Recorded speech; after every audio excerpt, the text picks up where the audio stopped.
Hey everyone, I'm Jess. Welcome to Glue La La. I am really excited about today's video because I'm participating in a Dollar Tree mini hop hosted by Yelena at Blondie Next Door. I'll get into the details of the hop a little bit later in the video, but for now let me tell you about the projects that I have. So today I'm making 3 projects using items that you can find at the Dollar Tree. I would say the style of these projects kind of falls somewhere between farmhouse, boho, and a little bit modern or modern farmhouse. If that sounds fun to you, make sure you hit that subscribe button and ring the notification bell so you don't miss any of my future videos. Alright everyone, let's get started. For the first project, I'm going to use 2 of these dishes that I found at the party section of the Dollar Tree. Now these are just plastic and they kind of have a wavy shape to them, which is why I really liked them. So I started by sanding the bottoms of them just a little bit to help the glue hold just a bit better. And I'm using the combination of E6000 and hot glue for the long-term, short-term hold that they both provide. So I put dots of the E6000 across one of the trays, and then I used the hot glue across the other of the trays, and I just put dots on because I didn't want a lot of seepage coming out of the space between the 2 trays. So then I took my favorite Waverly chalk paint in the color plaster, and I gave both of these pieces 2 really good coats of the plaster color.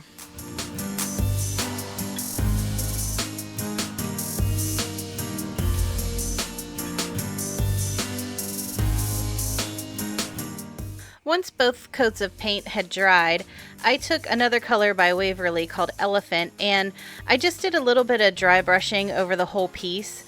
Now, I concentrated most of the color on the edges, so I wasn't too worried about distressing sort of the flat parts of the piece. I wanted the color to be more on the corners of the dishes, and then I did do the edges along the top of the tray as well.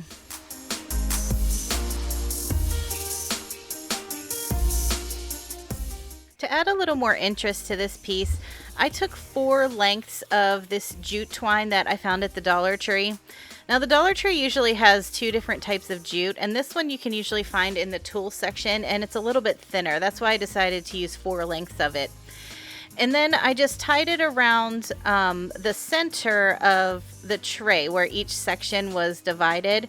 And I didn't do a bow because I wanted to kind of keep this more simple and modern looking. So I just tied a double knot, and then I kind of fringed out the ends a little bit on each section. To fill up my tray, I'm using some of these river rocks that you can find at the Dollar Tree and a few of the Dollar Tree succulents. I think the one is actually called an air plant, which I'm not sure if that's actually different from a succulent or not. So basically, I just filled up each section with these river rocks, and then I cut down the succulents and tucked them into each section. I didn't glue anything in place. That way, if I want to change it out later, I can. I love how quickly this piece came together, and I really like that I'll be able to switch out the succulents and the river rocks for something else later on if I want to. As I mentioned earlier, this video is part of the Dollar Tree mini hop hosted by Yelena at Blondie Next Door. After you're done watching my video, check out the first link in my description box below, and it will take you to the next person in the hop. If you're coming to my channel from the hop, welcome. I hope you like what you see, and please consider subscribing.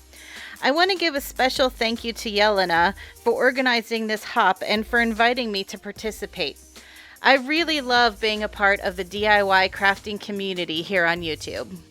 For the second project, I'm going to use one of these decorative jars found at the Dollar Tree. I really liked the shape of this jar, and I really liked the ridges that it had on the outside. So again, I'm going to use a combination of E6000 and hot glue for that short-term, long-term hold. And all I'm doing is flipping the lid over and gluing it to the bottom of the jar. That way, it kind of mimics how the top of the jar is also.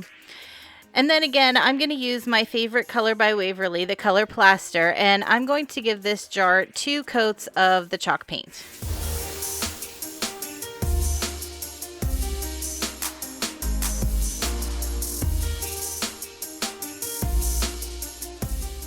once both coats of the paint had dried, instead of distressing this with the chalk paint like I did in the first project, I decided to distress this with just a sanding sponge. So I went over all of the raised areas on the top and the bottom of the jar, and also on those ridges too, because I really like how the glass kind of peeks through. Then I took some of the thicker jute twine that you can find in the Crafter Square section at Dollar Tree, and I just wrapped it around the top of the jar a few times, and I held it in place with a little dot of hot glue. And then once I had wrapped it around the jar at the top, I then repeated that around the bottom where we had glued the lid on.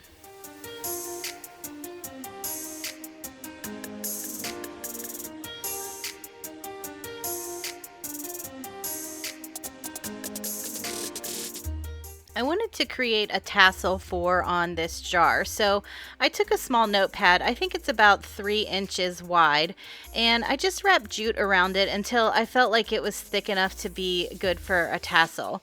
Then I slipped the loops of jute off of the notepad, and I took another length of jute and I tied it about 1 inch from one end of the loops. And once I had that knotted in place, I just took the small end of the jute and the excess length and I wrapped it around several times just to give it a nice banded look, and I held that in place with a little dab of hot glue, and I wrapped it around a few more times just to make sure that that jute was really settled into the hot glue. So once I had that band in place, I took the longer end of the loops and I just cut those, and then I kind of squeezed them up through my fingers to give them a little bit of a trim just to make sure that they were even. Then I took another length of jute and I kind of fed it through the smaller loops that were on the end of the tassel. And then I just double knotted it at the top. That way it kind of cinched the loops together. And then I also had extra length from the jute to work with so that I could tie it around the top of the jar.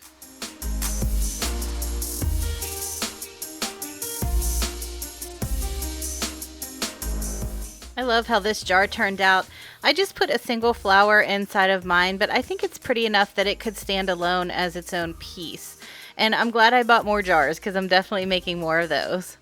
Okay, so for the last project, I took one of these little wooden houses that you can find at the Dollar Tree, and the back of these pop off pretty easily. And I knew I didn't want the decorative paper that was already on it, so I just peeled most of it off. And then I took the plaster color again, and I gave the front of the house a solid coat of the plaster color. And once I had the whole frame of the house painted, I then took the same color, but I dry brushed it around the outside and the inside of the frame.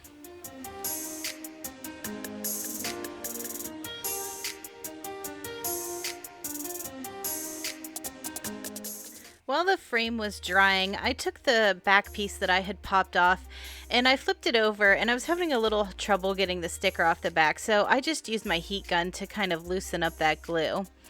Then I gave the back side of this, which will now be the front side, one good coat of the plaster color. And I knew I wanted to create some stripes on this, and whenever I have a piece that's smaller like this, I find that to make the stripes, it's always easier to start in the center of the piece. That way you're not getting a stripe that's kind of off center a little bit. It just looks a little bit nicer if it's a little bit more symmetrical. So I just used painter's tape and I laid down a piece in the center, and then I used another piece as a guide so that I would have even spacing between my stripes. So using the elephant color by Waverly, instead of making the stripes a solid color of gray, I decided just to dry brush the gray color on. That way it gave it a little bit more texture. And I have to tell you, I love stripes, and I love how these stripes turned out. I really like that dry brushing technique for these stripes. I think I'm going to have to do that on some more projects in my house. So once I had the stripes all done, I just used a little bit of hot glue to glue the back of the house back on. And the back side looks a little rough, and I didn't film it, but I did go back through and I just used a piece of craft paper to cover all of that up, so it just gave it a nicer of a finish. To decorate the inside of the house, I used some of this wired jute cord from the Dollar Tree. And I'm wrapping it around my paint jar just to give me a rough idea of what size circle I need. And I did 2 rounds with it, and this is just going to be a base for a wreath for inside of the house. So it's a wired jute, but the jute isn't really glued onto the wire, I guess. So after I had twisted it around, some of the jute started to fray off a little bit, so I just had to use a little bit of hot glue to kind of keep everything in place. And I used the jute because that way if it showed a little bit, it would still have a nice finish to it. Then I really like these greenery bouquets that they have out at the Dollar Tree this year for spring. So I cut off a few pieces of the greenery and I just started gluing them around the outside of this mini wreath.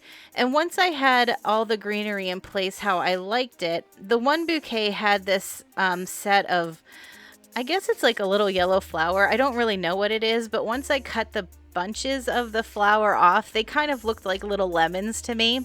So I just took a bunch of the little yellow lemons and I just kind of glued those on here and there on the wreath as well. And then I ended up just using a little bit of hot glue to hot glue the wreath into the center of the house.